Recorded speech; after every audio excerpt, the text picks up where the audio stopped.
안녕하세요. 오늘도 찾아주셔서 감사합니다. 오늘은 경기도 양평에 거주 중인 박구이 할머니가 보내주신 사연입니다.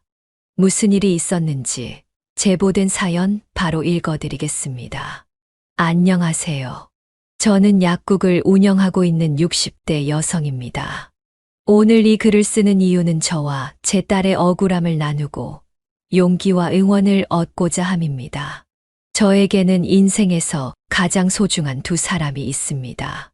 바로 제 두 딸들입니다. 이 아이들은 제게 있어 삶의 가장 큰 어려움을 극복하게 해준 유일한 희망이자 빛이었습니다. 제가 큰딸이 초등학교 4학년, 작은딸이 초등학교 2학년이었을 때 우리는 남편이자 아이들의 아빠를 사고로 잃었습니다. 그때의 절망감은 말로 다 표현할 수 없을 만큼 컸습니다. 세상에서 가장 소중한 사람을 잃고 나면 좋은 기억보다는 미안함과 아쉬움이 더 깊게 남는다는 걸 그때 알았습니다. 남편이 떠난 후 저는 이제 이 삶의 무게를 홀로 짊어져야 한다는 생각에 아침에 눈을 뜨는 것조차 고통스러웠습니다. 그런 저를 일으켜 세운 건 다름 아닌 큰딸이었습니다. 남편을 잃고 2달 동안 저는 불면증과 무기력증에 시달렸습니다. 밤이 되면 몸은 피곤한데 잠은 오지 않고 아침이 되면 무거운 몸을 일으키는 것이 너무나 힘들었습니다. 그런데 큰딸은 그런 저를 위해 따뜻한 자장가 같은 존재가 되어 주었습니다. 원래 독립적인 성격을 가진 큰딸은 어릴 적부터 자기만의 공간을 가지고 싶어 했는데 제가 잠을 이루지 못하는 모습을 보더니 밤마다 베개를 들고 제 방으로 와서 저와 함께 눕곤 했습니다. 그리고 옆구리에 착부터 제 가슴팍을 토닥여 주었습니다. 작은 딸도 언니를 따라와 제 옆에 나란히 누워 저를 토닥여 주었죠. 저는 그렇게 두 딸이 함께 만들어주는 리듬에 맞춰 잠에 들곤 했습니다. 아침이 되면 남편 없이 시작하는 하루가 왜 그렇게 정신이 없는지요. 예전에는 제가 애들을 깨우고 화장실에 들여보내 씻게 한 후 아침 준비를 하면 남편이 아이들의 책가방을 확인하고 함께 아침 식사를 차렸습니다. 하지만 이제는 그 모든 일을 혼자서 해야 했습니다. 아침에 약국 문을 열고 나서야 내가 일어나서 세수를 했는지조차 기억이 나지 않는 날들이 많았습니다. 그러나 그 시절도 곧 지나갔습니다. 제가 아침에 아이들을 깨우고 씻고 나오면 큰딸은 동생이 입을 옷을 옷장에서 꺼내 바닥에 펼쳐두고 동생에게 입고 나오라고 했습니다. 그리고 주방으로 가서 토스트를 굽고 우유를 따라서 식탁에 준비해 두었습니다. 아침에 졸린 눈으로 산발인 머리를 하고 와서 엄마, 먹고 출근해. 라고 말하는 딸을 볼 때마다 비록 아침을 먹지 않아도 그 말 한마디에 배가 부른 것처럼 마음이 든든해지곤 합니다. 때로는 친구처럼, 때로는 엄마처럼 심적으로 제가 더 기댈 때가 많았던 큰딸에게 미안한 마음이 들 때가 많습니다. 남편이 일찍 세상을 떠났다고 해서 아이들이 너무 일찍 철이 들어야 할 이유는 없었는데 어쩌면 제가 부모로서 너무 많이 의지한 것이 아닌가 하는 생각이 들곤 했죠. 큰딸이 성인이 되고 처음으로 엄마와 맥주 한 잔을 하게 된 날, 제가 미안한 마음에 너를 너무 일찍 철들게 한 것 같아 미안하다. 라고 말했을 때 딸은 이렇게 답했습니다. 엄마, 미안할 게 뭐 있어요. 엄마가 밖에서 우리 셋이 먹고 살 돈을 버는데 나는 집에서 편하게 공부하면서 유정이 챙겨주고 집안일 좀 한 것뿐인데 그게 뭐 대단한가요?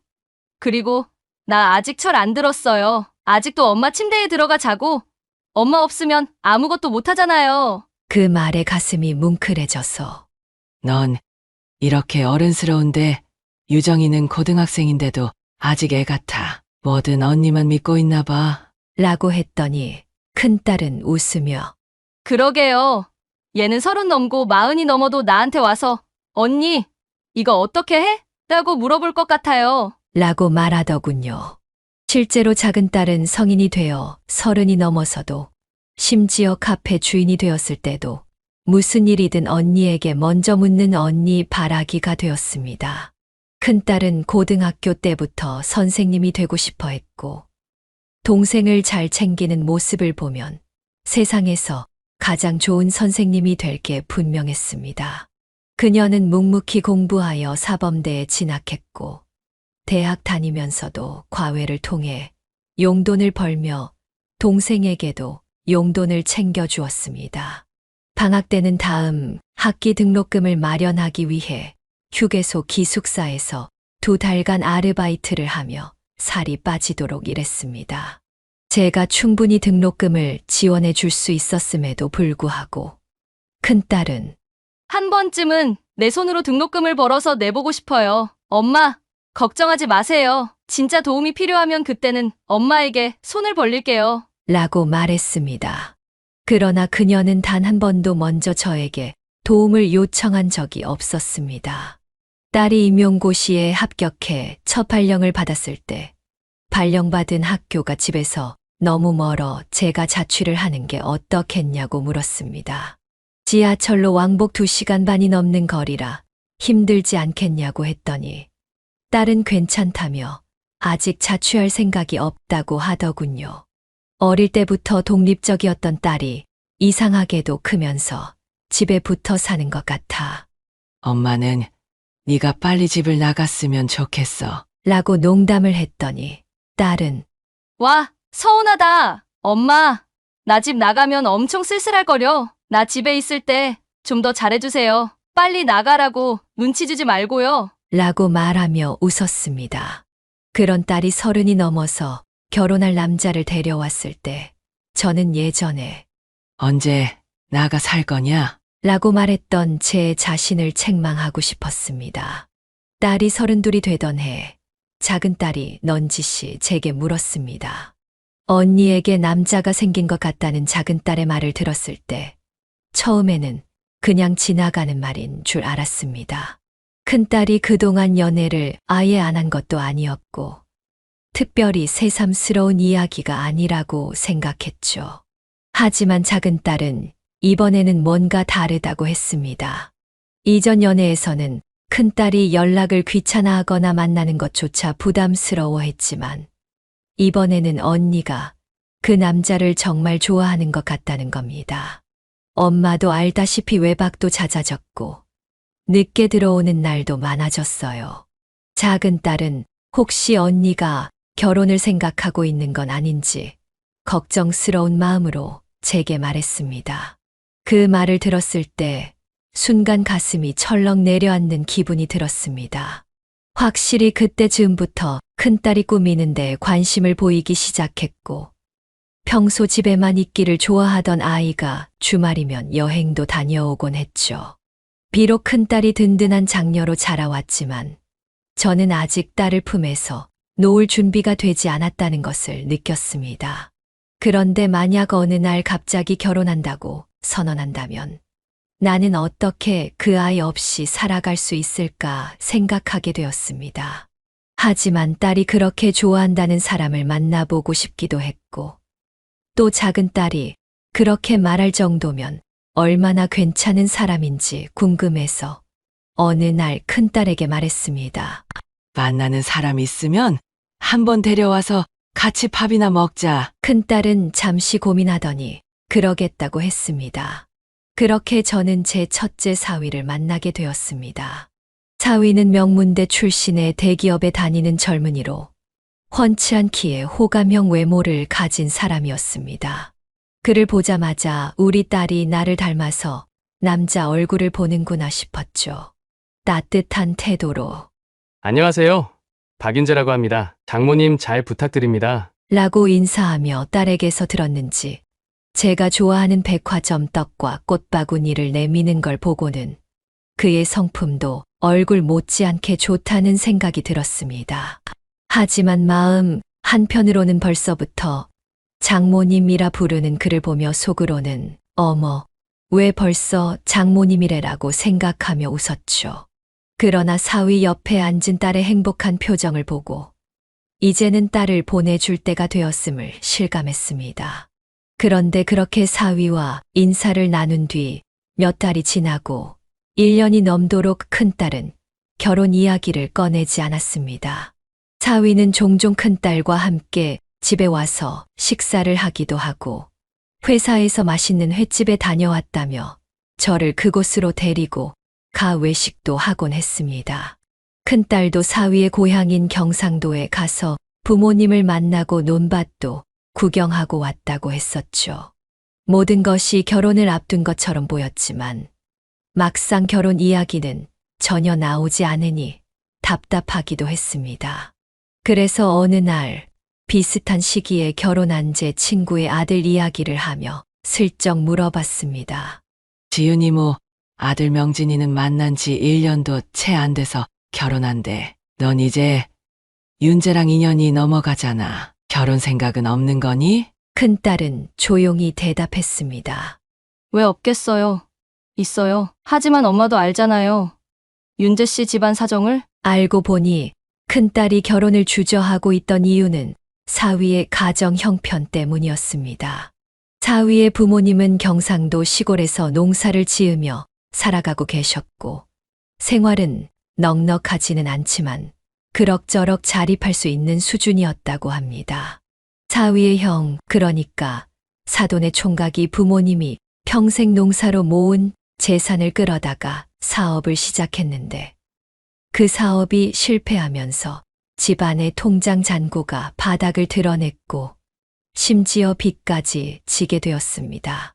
그 이후로 집안 형편이 급격히 나빠졌고 그나마 사위가 대기업에 들어가 몇 년 동안 부모님께 생활비를 드리며 그나마 생활을 유지할 수 있었습니다. 처음 딸에게 이 이야기를 들었을 때 사위가 참 대견하면서도 딱하게 느껴졌습니다. 하지만 결혼은 현실이기에 사위가 부모님께 생활비를 고정적으로 드리느라 모아둔 결혼 자금이 충분치 않아서 두 사람은 조금 더 돈을 모은 후 결혼을 준비하자는 결정을 내렸다고 하더군요. 큰딸의 결혼이 돈 문제로 지연되고 있다는 사실이 안쓰러웠습니다. 딸이 도움을 청하지 않고 혼자 해결하려는 모습을 보면서 저는 먼저 나서서 도와주기로 마음먹었습니다. 그래서 큰딸에게 말했죠. 집은 엄마가 마련해 줄 테니까 결혼하고 싶은 마음만 있으면 결혼해라. 예식장이나 혼수는 여의가 모은 돈으로 충분하니 가장 큰 문제인 집은 엄마가 해결해 줄게. 딸은 처음에 안 그래도 돼요? 엄마? 왜 우리 신혼집까지 엄마가 마련해 주세요? 라며 거절하려 했습니다. 하지만 저는 딸의 손을 꼭 잡고 말했습니다.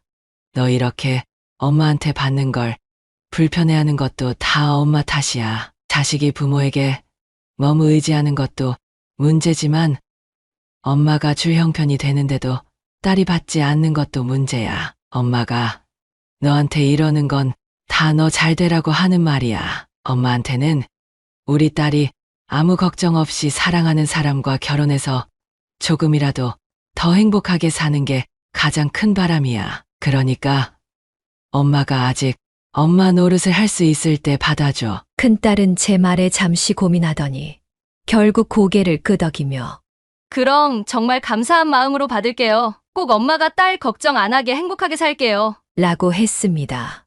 저는 딸에게 말했죠. 말로만 하지 말고 결혼하고 나서 바쁘다고 엄마를 소홀히 하지 마. 네가 결혼해서 따로 살면 엄마가 얼마나 쓸쓸하겠니? 딸은 웃으며 대답했습니다. 엄마, 내가 결혼을 해도 언제나 엄마가 1순위인 거 알잖아요. 1순위까지는 바라지도 않아. 어차피 네 자식이 태어나면 난 바로 밀려날 거야. 어쩔 수 없이 내리 사랑이 제일 애틋한 법이니까. 이렇게 본의 아니게 큰딸에게 결혼을 재촉하게 되었지만 지금도 종종 생각합니다. 그때 만약 제가 엄마가 도와줄 테니 결혼하라고 말하지 않았다면, 그래서 큰딸이 결혼을 늦추거나 혹은 다른 이유로 사위와 결혼하지 않았다면 지금 상황이 어떻게 달라졌을까 하고요. 결국 제 도움으로 큰딸은 결혼 준비를 시작했습니다.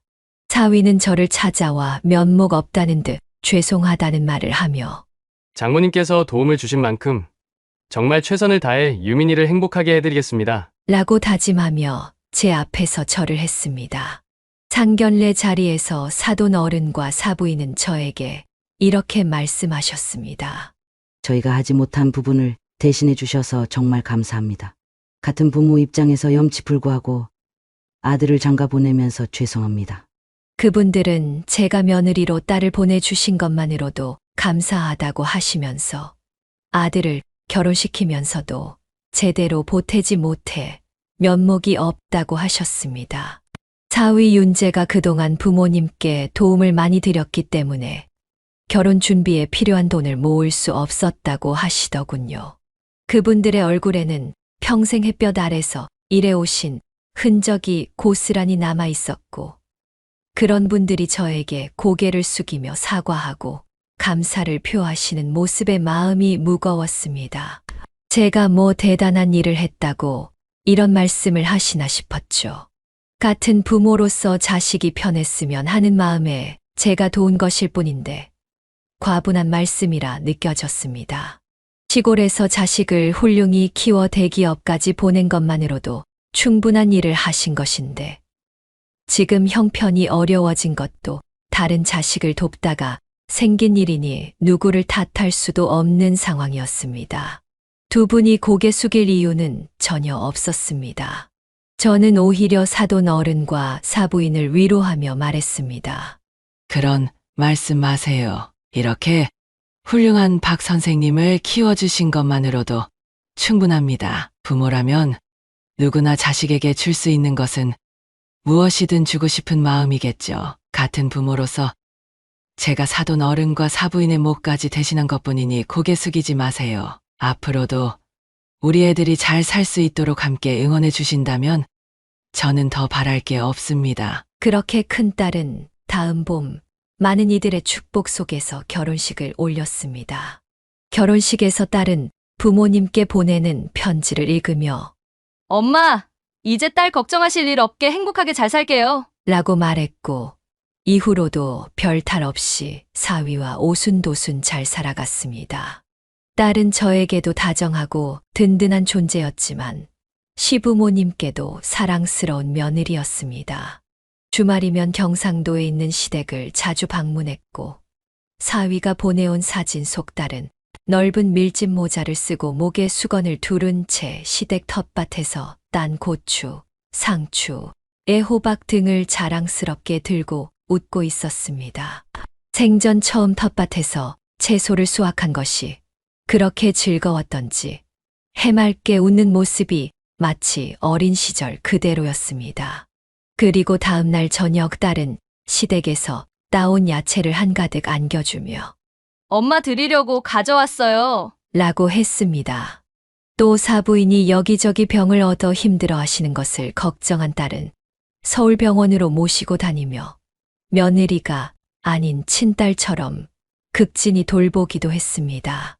사부인이 저에게 전화를 걸어 유민이 덕에 오랜만에 병원에 다녀왔어요 라고 하셨을 때 속으로 그럼요, 누구 딸인데요 라고 생각하며 뿌듯해 하면서도 한편으로는 살짝 질투가 나기도 했습니다. 딸을 시댁과 나누는 것 같은 묘한 기분이 들더군요. 물론 딸이 시댁에서 잘 지내는 만큼 사위도 저에게 참 잘해 주었어요. 사위의 회사는 제 약국에서 차로 20분, 걸어서 한 4, 50분 정도 걸리는 거리에 있었습니다. 사위는 퇴근길에 가끔 약국에 들러 제 얼굴을 보고 가곤 했죠. 박서방, 갑자기 무슨 일이야? 이제 퇴근하는 거야? 네, 집에 가는 길에 장모님 얼굴 한번 보고 가려고 왔어요. 피곤할 텐데 뭐 하러 와? 그냥 집에 가서 빨리 쉬지. 어차피 가는 길인데요. 그런데 장모님 얼굴 보니까 피로가 싹 풀리네요. 장모님, 이제 곧 셔터 내리실 시간이죠? 오늘 유민이가 저녁 먹고 들어온다는데 저랑 오붓하게 식사하실래요? 결혼 전에는 저를 어려워하고 뻣뻣하게 굴던 사위가 결혼 후에는 좀 편해졌는지 농담도 주고받으며 능청스럽게 대했습니다. 그는 약국에 오면 마감 정리도 도와주고 제가 미처 뜯지 못한 재고 박스도 알아서 척척 뜯어 진열해주곤 했어요. 또 제가 모임에 가는 날이면 사위는 늘 용돈을 보내주었습니다. 제가 그럴 필요 없다고 해도 이 돈으로 한턱 내세요. 그리고 꼭 사위 자랑도 해주셔야 해요. 라고 덧붙였죠. 사실 이렇게 저에게 잘해주는 것보다 그들 부부가 함께 알콩달콩 잘 사는 모습을 보여주는 것이 저에게는 무엇보다 큰 선물이었습니다. 딸은 결혼 후 1년이 지나 첫 아기를 낳았고 그 후에도 별탈 없이 잘 지냈습니다. 하지만 그 무소식이 희소식이 불안하게 변한 것은 큰딸이 결혼하고 2년이 지나면서부터였습니다. 큰딸이 저희 집에 찾아오는 횟수가 점점 늘기 시작했어요. 연락은 자주 했지만 찾아오는 건 많아야 2주에 한두 번이었는데 점점 일주일에 두세 번씩 와서 밥을 먹고 가고 아예 손자까지 데리고 와서 자고 가는 날도 늘어나게 되었습니다. 처음에는 적적하던 차에 큰딸이 자주 와서 좋았지만 점점 왜 이렇게 자주 오지? 혹시 박서방과 무슨 일이 있나 싶더군요. 작은 딸도 뭔가 눈치를 챘는지 언니, 요즘 왜 이렇게 자주 와? 형부랑 싸웠어? 라고 물었더니 큰딸은 야, 원래 신혼기간은 짧은 거야. 매일 보는 얼굴 지겨워서 변화를 좀 주려고 온 거야. 라고 태연하게 대답하더군요. 그냥 가볍게 넘어간 대화였지만 그때 큰딸의 표정이 좀 쓸쓸해 보였습니다. 저는 괜히 엄마로서 걱정이 되기 시작했어요. 혹시 우리 딸 결혼 생활에 무슨 문제가 있는 건 아닌가 하고 말이죠. 제가 본격적으로 큰딸의 결혼 생활을 걱정하게 된 건 손자를 보러 큰딸 집에 갔을 때였습니다. 그날은 토요일이었고 저는 약국 오전 근무를 마치고 큰딸 집에 갔습니다. 그런데 토요일임에도 사위가 집에 없어서 어딜 갔느냐고 물었더니 큰딸은 요즘 사위가 골프를 치기 시작해서 골프 배우러 갔어요. 라고 하더군요. 큰딸과 함께 늦은 점심을 먹고 나서 거실에 있다가 손자 기저귀가 넘쳐서 손자 방에 가서 바지를 가져오려 했습니다. 그런데 손자 방 침대 옆에 이부자리가 펼쳐져 있었고 그 위에는 큰딸의 것으로 보이는 잠옷과 가방, 책 몇 권, 그리고 노트북까지 놓여 있는 걸 발견했습니다. 큰딸의 생활 흔적이 분명히 보이는 세훈이 방에서 저는 일단 바지를 챙겨 나오며 큰딸에게 물었습니다. 너 세훈이 방에서 지내니? 큰딸은 조용히 대답했죠. 네. 요즘은 세훈이 방에서 자요. 세훈이가 밤마다 저를 자꾸 찾아서요. 저는 의아해서 물었습니다. 그럼 차라리 세훈이를 안방으로 데려와서 같이 자면 되잖아. 왜 박서방이랑 따로 자는 거야? 결혼한 지 이제 2년밖에 안 됐는데 각방을 쓰는 거야? 큰딸은 곧바로 답했습니다. 각방이 아니라 그냥 세훈이 때문에 어쩔 수 없었어요. 세훈이가 있으면 그 사람 잠도 제대로 못 자고. 그래서 제가 세훈이 방에서 자는 거예요. 하지만 저는 쉽게 이해할 수 없었습니다. 애가 자다가 칭얼거리는 소리를 왜 너만 들어야 하니? 오늘도 봐. 주말인데 너는 나와 있는데 박서방은 팔자 좋게 골프 치러 갔잖아. 혹시 요즘 박서방이랑 무슨 일 있니? 큰딸은 단호하게 대답했습니다. 아니에요. 진짜로 아무 문제 없어요. 엄마, 걱정하지 마세요. 그 사람 한동안 못 가다가 진짜 오랜만에 간 거예요. 제가 치고 오라고 보내줬어요. 큰딸의 말에도 불구하고 한 번 생긴 의심은 쉽게 사라지지 않았습니다. 몇 달 뒤 큰딸이 둘째를 임신했다는 소식을 들었을 때 저는 내 걱정이 괜한 거였나 싶어 잠시 안심했습니다. 하지만 얼마 지나지 않아 작은 딸이 제게 한 말 때문에 다시 의심이 불타오르기 시작했습니다. 작은 딸이 어느 날 저에게 조심스럽게 말했습니다. 엄마, 얼마 전에 언니 집에 갔었는데 언니가 고민을 털어놓더라고요. 남자들은 애 하나 낳고 나면 변한다는 말이 진짜인 것 같다고 하면서 이번 둘째 임신 소식에도 형부가 별로 기뻐하지 않는 것 같다고 했어요. 그리고 요즘 형부가 돈을 많이 쓰는데 어디에 쓰는지 모르겠다고 하더라고요. 내역도 없이 현금을 뽑아서 쓰는데 혹시 코인이나 주식 같은데 돈을 날리는 건 아닌지 걱정된다고 했어요. 작은 딸은 언니가 엄마에게 말하지 않은 건 엄마를 걱정시키기 싫어서일 테니 바로 아는 척하지 말고 일단은 알고만 있으라고 했습니다. 당장 할 수 있는 일이 없어서 속이 답답했습니다. 그런데 하루는 큰딸이 손자를 데리고 늦은 저녁에 집으로 찾아왔습니다. 그때 큰딸은 둘째 임신이 15주인지 16주인지 되었을 텐데 아주버님이 집에 왔는데 둘이 술을 마시고 너무 시끄러워서 피신 왔어요. 라고 하더군요. 이 말을 들었을 때 저는 큰딸의 결혼 생활에 문제가 있음을 확신하게 되었습니다. 순간 머리가 핑 돌 정도로 화가 치밀어 올랐습니다. 임신한 아내와 어린 자식을 두고 집에서 형이랑 술잔치를 벌이다니. 그럴 거면 차라리 밖에 나가서 마시든가. 왜 임신한 아내가 친정까지 피신을 오게 만드느냐고요. 박서방, 이게 대체 무슨 짓이야? 라고 말하고 싶었지만 큰딸은 그런 제 반응에 놀라며 말했습니다. 엄마, 왜 그렇게 흥분해요? 나 엄마 보고 싶어서 온 건데. 저는 큰딸을 보며 말했습니다. 너 박서방이 요즘 돈도 헤프게 쓰고 임신도 별로 반기지 않아서 속상해한다며 왜 진작 엄마한테 말 안 했어? 이 밤에 세은이 데리고 친정까지 오면서 혼자 끙끙 앓고 있었잖아. 그러자 큰딸은 말했습니다. 엄마, 유정이가 과장한 거예요. 부부들 사이에 불만 없는 결혼 생활이 어디 있어요?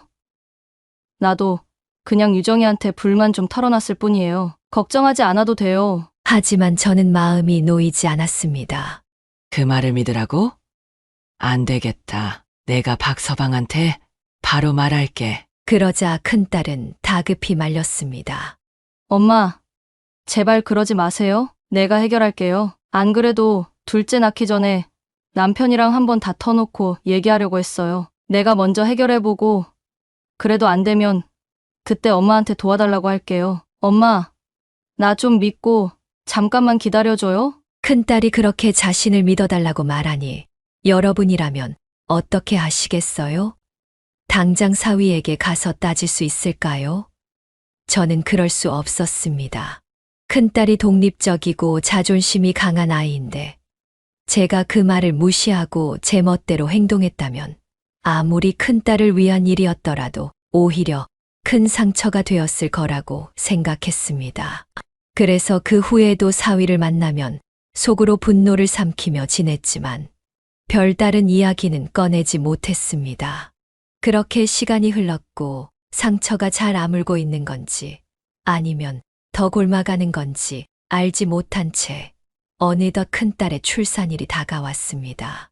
그때까지만 해도 큰딸도 저도 곧 만날 아기를 생각하며 설레기만 했습니다.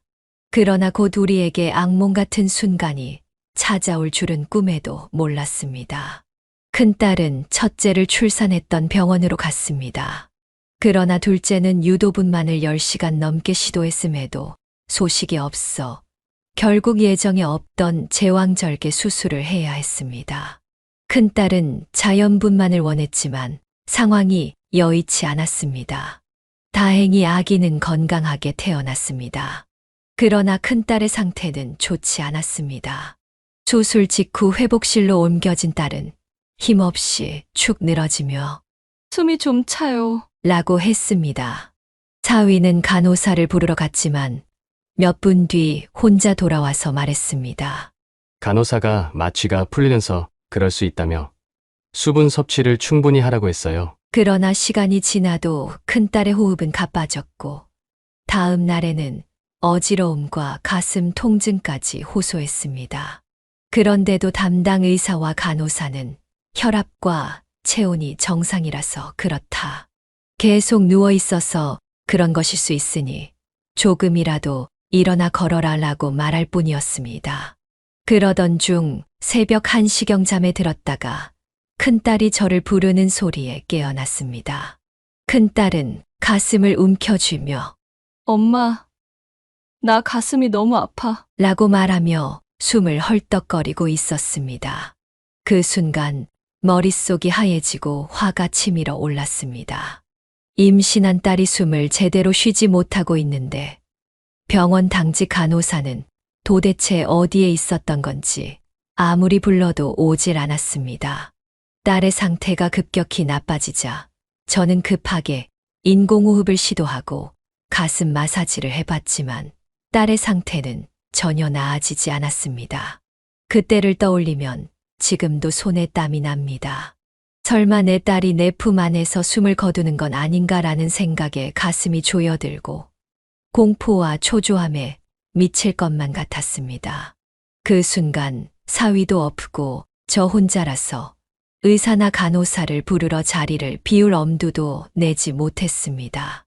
만약 자리를 비웠다가 큰딸에게 무슨 일이 생기면 어쩌나 하는 두려움 때문이었습니다. 간호사를 부르고 나서도 20분에서 30분이 지나서야 겨우 간호사가 도착했는데 간호사는 딸의 상태를 보더니 당직 의사에게 전화를 걸었습니다. 그 의사는 산소 마스크 하나만 달아주더니 여기서는 정확한 문제를 파악하기 어렵다.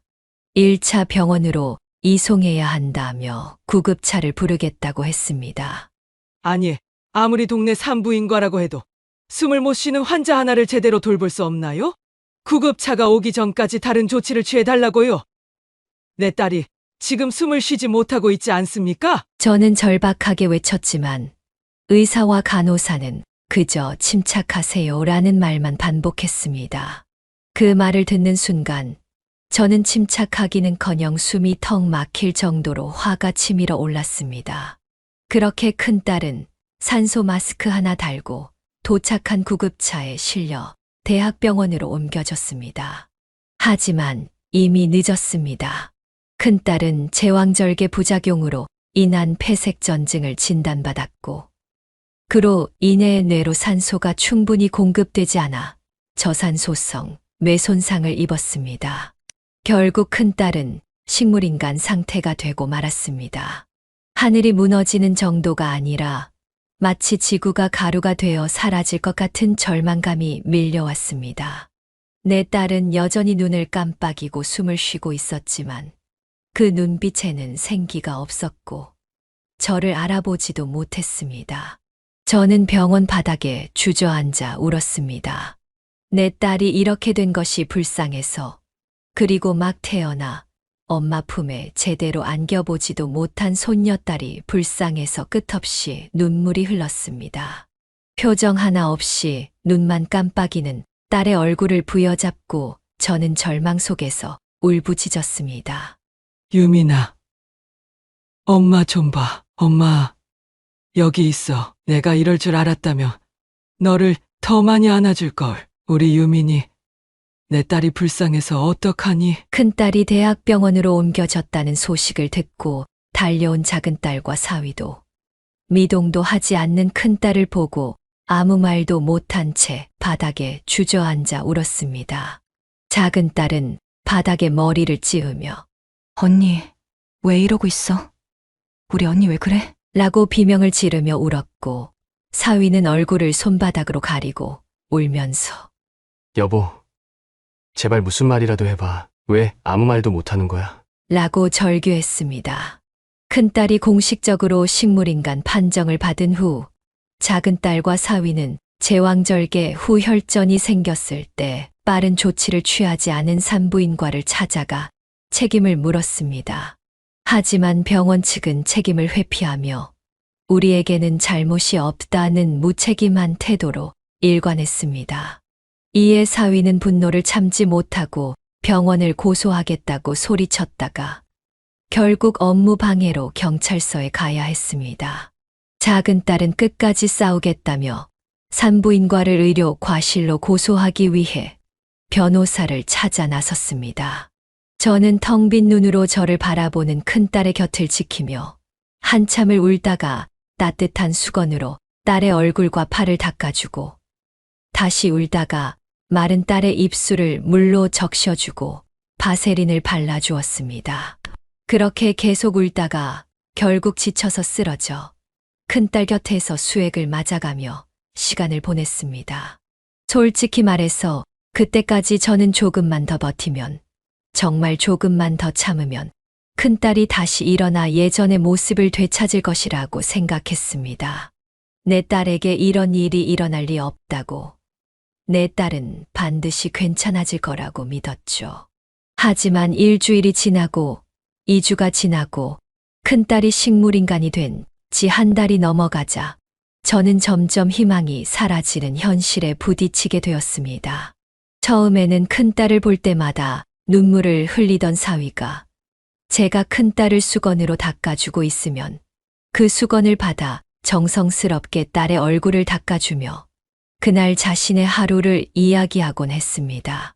그 모습을 보며 결혼 몇 년 차에 다소 소홀했던 사위가 미웠던 마음도 조금씩 풀렸습니다. 그래도 딸을 정말 사랑하고 아낀다는 걸 느꼈기 때문입니다. 그런데 3개월이 지나자 어느 날까지도 어김없이 병원에 와서 큰딸을 바라보며 눈물을 흘리던 사위가 갑자기 연락이 되지 않기 시작했습니다. 당시 저는 큰딸을 돌보느라 병원에 있었고 작은 딸은 카페 일을 다른 직원들에게 맡기고 손자를 돌보고 있었습니다. 그런데 밤 9시쯤 작은 딸에게서 전화가 왔습니다. 엄마, 혹시 형부 오늘 병원에 갔어? 아니, 오늘 안 왔는데 왜? 형부가 아직까지 안 와서 세훈이를 데려가지 않았어. 그런데 전화도 안 받고 메시지도 읽지 않네. 갑작스럽게 연락이 끊긴 사위가 걱정되었습니다. 혹시 큰딸의 상태에 절망에 안 좋은 선택을 한 건 아닌지, 아니면 어딘가에서 술을 마시고 쓰러져 있는 건 아닌지 걱정스러웠습니다. 저는 작은 딸에게 세훈이는 네 집에서 재우고 내일 아침에 형부 집에 가보자. 라고 말하며 전화를 끊었습니다. 그러나 아침까지 기다릴 필요도 없이 동이 트기 전 제 휴대폰으로 문자가 한 통 날아왔습니다.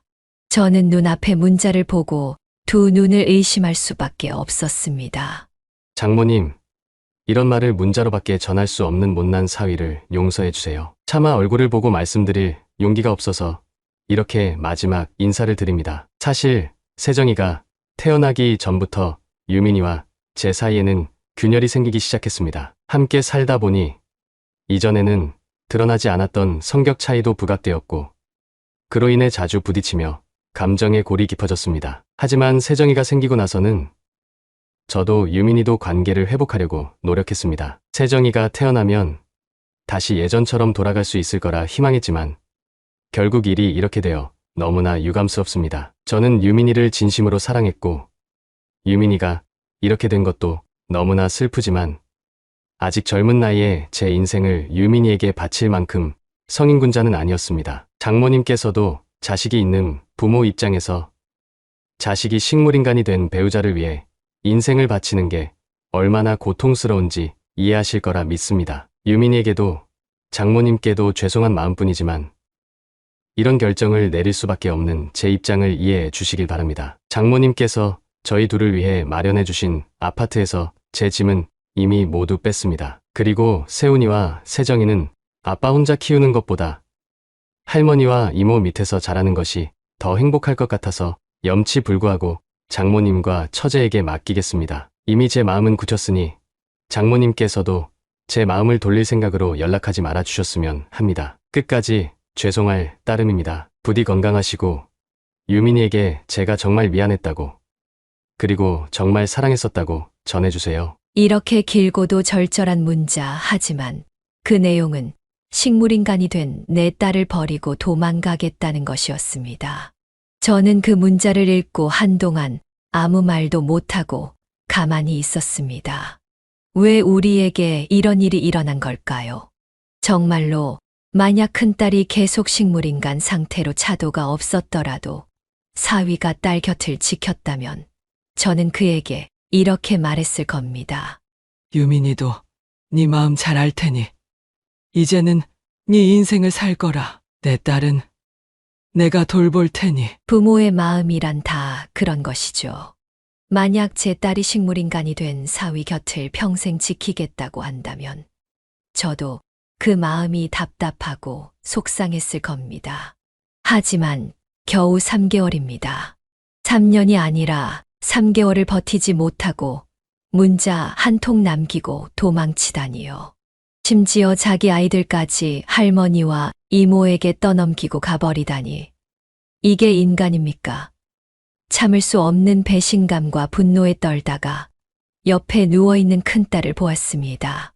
이제는 자신이 남편에게 버림받았다는 사실조차 알지 못하는 딸을 보며 저는 땅바닥에 얼굴을 묻고 한없이 울었습니다. 하늘은 어찌 이렇게 우리 딸을 비참하고 불쌍하게 만들 수 있는지요. 한참을 그렇게 울다가 저는 작은 딸에게 전화를 걸어 상황을 설명했습니다. 그리고 사위가 정말 집을 비웠는지 확인해 달라고 부탁하고 병원으로 오라고 했습니다. 몇 시간 뒤 비통한 표정으로 돌아온 작은 딸은 정말로 형부의 짐이 모두 빠져 있었다며 아무래도 며칠 동안 짐을 뺀 것 같다고 말했습니다. 제가 전화를 걸어도 사위는 받지 않았고 나중에는 아예 연결이 되지 않았습니다. 작은 딸이 전화했을 때도 상황은 마찬가지였어요. 결국 작은 딸은 당장 회사로 찾아가겠다며 나섰고 저는 경상도에 계신 사부인께 전화를 드렸습니다. 사위가 제 불쌍한 딸과 손주들을 버리고 도망갔다고요. 연락을 받은 사부인과 사돈어른은 그날 저녁 병원으로 오셨습니다. 그분들도 저만큼이나 참담한 표정으로 말을 잇지 못했습니다. 저는 울며 물었습니다. 어떻게 이럴 수가 있나요? 어떻게 박서방이 우리 유민이에게 이럴 수 있죠? 우리 불쌍한 유민이가 이렇게 됐는데 1년도 아니고 반년도 아니고 겨우 3개월 만에 떠나다니. 어떻게 제 자식들까지 버리고 갈 수 있나요? 사부인은 제 말에 그저 눈물만 흘리셨고 사돈어른은 바닥에 무릎을 꿇고 앉아 아들놈을 어떻게 해서든 잡아와 책임을 물게 하겠다고 하셨습니다. 하지만 며칠 뒤 사돈어른은 허탈한 표정으로 제게 말했습니다. 그놈이 이제는 부모와도 연을 끊겠다고 하더군요. 사돈어른과 사부인은 그놈이 살고 있는 집을 찾아내셨고 짐승만도 못한 그놈에게 당장 유민이에게 돌아가라고 했지만 사위는 돌아갈 생각 없어요. 제 인생 살 겁니다. 앞으로 이런 얘기하실 거면 부모님과도 연락 끊겠습니다. 라고 했답니다. 결국 그놈은 이 정도 수준의 인간이었던 겁니다. 제 큰딸이 사랑을 줬던 사람은 이미 이 세상 사람이 아니었어요.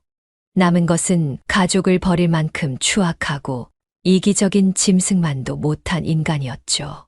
그 옛날 남편이 세상을 떠났을 때 겪었던 무기력증이 다시 저를 덮쳐왔습니다. 비극이 사람을 휘몰아칠 때 정말 아무것도 할 수 없게 되더군요. 그때 의료과실 소송도 진행 중이었는데 사위까지 도망치니 더 나빠질 것도 없다는 생각이 들었습니다. 저는 그 사위라는 사람에 대해 더 이상 생각하고 싶지도 않았어요. 이혼 소장이 아직 접수되지 않았으니 만약 시간이 지나서 그놈이 돌아온다면 그때야말로 멱살을 잡고 혼내주리라는 생각만 했습니다. 하지만 작은 딸은 그를 그냥 둘 수 없다며 이를 갈았습니다. 진상정보 다 아는 판국에 어떻게 가만히 두냐고요. 우리 언니가 일상생활을 못하게 되었으니 그 인간도 똑같이 만들 거예요. 나락으로 끌어내릴 겁니다. 작은 딸은 방송국과 여러 인터넷 사이트에 우리 가족의 사연과 사위의 만행을 폭로하는 글을 올렸습니다. 아내가 출산 후 식물인간이 되자 2명의 어린 자식들까지 버리고 도망간 대기업 직원이라는 제목으로 제발 저희 언니의 억울함을 풀어주세요라고 호소했습니다. 그때까지만 해도 저는 작은 딸에게 괜한 짓 하지 말고 힘 빼지 마라. 그러다 고소당하면 너만 손해다. 라고 말렸습니다. 방송국이나 인터넷에 글을 올린다고 해서 얼마나 큰 파장이 있겠냐고 생각했죠. 하지만 제가 인터넷의 힘을 너무 과소평가했더군요. 작은 딸이 올린 글은 꼬리에 꼬리를 물며 일파만파 퍼졌고 네티즌들이 사위의 신상 정보까지 알아내 인터넷에 올리게 되었습니다. 상황이 얼마나 심각하게 커졌냐면 사위가 다니던 회사에까지 소문이 퍼져서 결국 회사에서 사위가 직원으로서 품위 유지 의무를 어겼다고 판단했고 그 결과 좌천 조치까지 받게 되었습니다. 그러나 그것으로도 소문이 잠잠해지지 않았고 그 문제로 인해 사위와 다른 직원들 간에 갈등이 생기면서 결국 회사는 사위에게 권고사직을 권유하게 되었고 사위는 회사를 그만두게 되었다고 합니다. 이 사실을 어떻게 알았냐고요? 작은 딸이 인터넷에서 같은 회사에 다니는 사람들이 올린 후기 글을 찾아서 저에게 보여줬기 때문입니다. 저는 아무리 인터넷이 발달하고 우리의 생활과 밀접하게 연결되어 있다고 해도 현실은 현실이고 인터넷 세상은 별개라고 생각했는데 그 파급력은 실로 어마어마하더군요. 그러나 사위의 권고사직 소식에도 제 분노는 사그라들지 않았습니다. 그놈이 직장을 잃든 말든 그는 여전히 살아서 움직일 수 있고 다른 기회를 얻어 남은 인생을 살아갈 수 있을 테니까요. 하지만 제 딸은 그런 기회조차 없었습니다. 그래서 그 소식이 제 분노를 잠재우기는커녕 더 불타오르게 만들었습니다. 저는 절실하게 바랐습니다. 내 딸과 손주들을 버리고 도망간 그놈이 내 딸보다 더 큰 고통을 겪기를 말이죠. 그때 제 생활은 완전히 무너졌습니다. 근육이 점점 굳어가는 딸을 돌보고 작은 딸과 번갈아가며 손주들을 키우고 병원을 상대로 한 소송의 결과를 기다리는 중이었죠. 남은 시간에는 그놈을 저주하며 시간을 보냈습니다. 그리고 그놈이 내 딸을 두고 떠난 지 10달이 더 흘렀습니다. 큰딸이 침대에 누워 지낸 지 1년하고도 한 달이 되었을 때였습니다. 그날도 저는 딸 몸에 욕창이 생길까 걱정되어 정해진 시간에 몸을 돌려주고 딸의 얼굴을 마주보고 있었습니다. 그때 전화 한 통이 걸려왔습니다. 사부인이었습니다. 사부인은 한껏 가라앉은 목소리로 말했습니다. 3일 전에 아들이 음주운전을 하다 터널 안에서 사고를 당해 수술 중 사망했어요. 그 순간 제 속에서 휘몰아치는 감정은 무엇이었을까요? 자업자득이라는 통쾌함, 또 다른 분노 아니면 이제 어떻게 되든 상관없다는 무심함이었을까요? 그러나 제가 어떤 감정을 느끼기도 전에 사부인은 제게 이렇게 말했습니다. 유민이를 버리고 세훈이와 세정이도 버리고 도망갔던 제 아들이 이제는 이 세상에 없으니 부디 노여움을 거두시고 그 아이가 받은 죗값이라고 생각하시고 이제 미워하는 마음, 원망하는 마음을 조금이라도 내려놓으셨으면 좋겠어요. 염치 없지만 저도 부모로서 행여 윤재가 감당하지 못할 원망을 받고 죽어서도 눈을 못 감을까 두렵습니다. 사부인, 부디 그 노여움을 푸세요. 제가 다시 한번 부모로서 진심으로 사과드립니다. 정말 죄송합니다. 그 말을 들었을 때 제가 무슨 말을 할 수 있었겠어요. 그냥 가만히 듣다가 아무 말도 하지 않고 전화를 끊었습니다. 그 말을 무시해서가 아니었어요. 미운 자식도 자식이라고 생각하며 그 죄를 품고 가려는 사부인의 마음이 절절하게 전해져서 죽은 자식의 죄를 대신 용서받고 싶어 하는 그 말이 너무 쓸쓸하게 느껴졌기 때문에 아무 말도 할 수 없었습니다. 솔직히 내 딸을 버리고 간 사위가 정말 죽어버렸으면 좋겠다는 생각을 안 했다면 거짓말이겠죠. 제 딸이 더 이상 누리지 못하는 삶을 그 사람도 누리지 못하게 되길 바랐으니까요. 하지만 정말로 그 염원이 현실이 되었을 때 전혀 유쾌하지 않았습니다. 사위의 죽음이 안타깝고 슬퍼서가 아니라 그가 그렇게 됐다고 해서 제 큰딸이 다시 예전 모습으로 돌아오는 건 아니기 때문에 그저 허무하고 허탈한 마음뿐이었습니다. 지금 이 글을 쓰는 순간에도 저는 온몸이 딱딱하게 굳은 딸을 돌보고 작은 딸과 함께 두 손주를 키우고 있습니다. 예전에는 큰 딸과 눈을 마주치기만 해도 하염없이 눈물이 났지만 이제는 눈을 마주치며 유민아, 엄마 보여? 엄마가 너무 사랑해. 라고 말을 걸 수 있게 되었습니다. 어렸을 때부터 독립적이고 야무지게 혼자서 뭐든 잘 해내던 딸이 이제는 아무것도 하지 못하는 아기 시절로 돌아가 버렸네요. 아직 차마 손주들을 보여주지는 못했지만 언젠가 큰딸이 그 예쁜 눈을 움직여 손주들을 보고 미소 지을 날이 오기를 꿈속에서도 기도하고 있습니다. 의료사고 소송도 여전히 진행 중입니다. 이렇게 질질 끌 줄은 몰랐지만 의료사고를 소송으로 인정받는 것이 참 어려운 일이라는 것을 알게 되었습니다. 처음부터 변호사가 승산이 없을 수 있다는 말도 했었죠. 하지만 저는 끝까지 할 수 있는 모든 것을 해보려고 합니다. 제 큰딸도 버티고 있는데 제가 여기서 멈출 수는 없으니까요. 저는 끝까지 큰딸을 위해 싸울 것입니다. 삶이란 그런 거라고 하죠. 정녕 마지막인 것만 같은 순간에 새로운 희망이 움튼다고. 그리고 태양이 어김없이 솟아오르듯 참고 견디면 보상은 반드시 온다고요. 언젠가 필연적으로 큰딸의 손을 놓아야 하는 순간이 올지도 모르겠지만 그 순간이 오기 전까지는 버틸 수 있는 한 저는 큰딸의 손을 놓지 않을 겁니다. 아니, 큰딸을 부둥켜 안고 끝까지 견디려고 합니다. 부디 이 이야기를 들은 여러분께서 저와 제 딸을 응원해 주셨으면 좋겠습니다. 이야기를 들어주셔서 정말 감사합니다. 여기까지가 박구이 할머니의 사연인데요. 여러분은 어떻게 들으셨나요? 이 사연은 박구이 할머니가 보내주신 사연으로 사연자님의 입장에서 작성되어서 박구이 할머니님께 유리하게 작성되었을 수도 있습니다. 같이 댓글로 의견 나누어 보았으면 합니다. 박구이 할머니의 사연 영상이 주는 교훈이 유익하시다면 좋아요와 구독, 그리고 다른 지인에게 공유 부탁드리며 저는 그럼 다음 사연에서 뵙겠습니다.